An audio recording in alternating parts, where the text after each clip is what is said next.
Massive segment coming out of SmackDown. So LA Knight was in the ring. He cut a promo, first of all, saying, can people help Bray out? He doesn't seem to know who he is. 1 week he's telling me that he's not Uncle Howdy. Then the next week he's telling me that he is Uncle Howdy. Well, I know who I am. I am LA Knight. And, he kind of then started talking about the forthcoming Pitch Black match.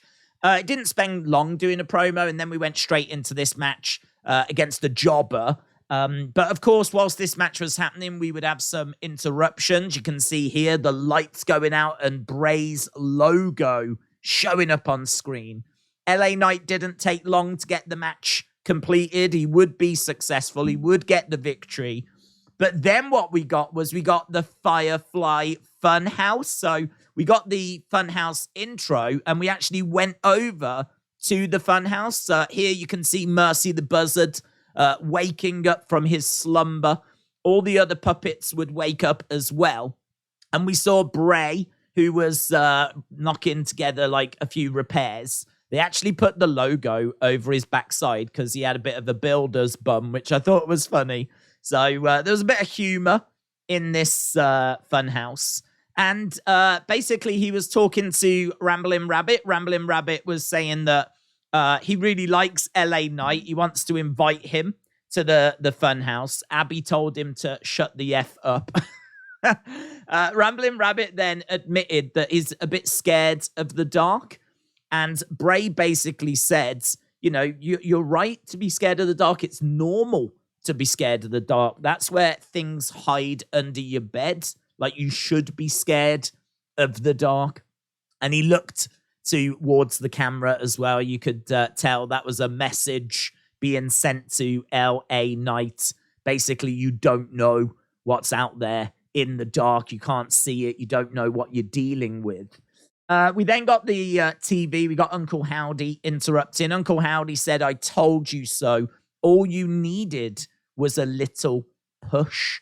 And seemed like Howdy was talking to Bray, just saying, like, all you needed was just reminding, like, who you are.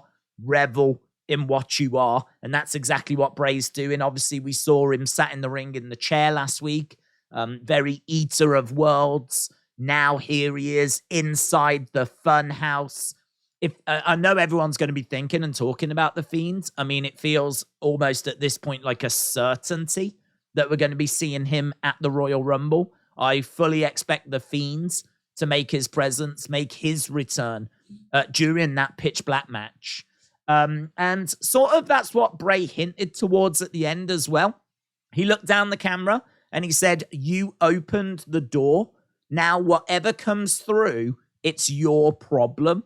And I think that's very much what he's saying to LA Knight, is saying, look, the door in my mind, it's fully open now. My mind's not closed off like it was before.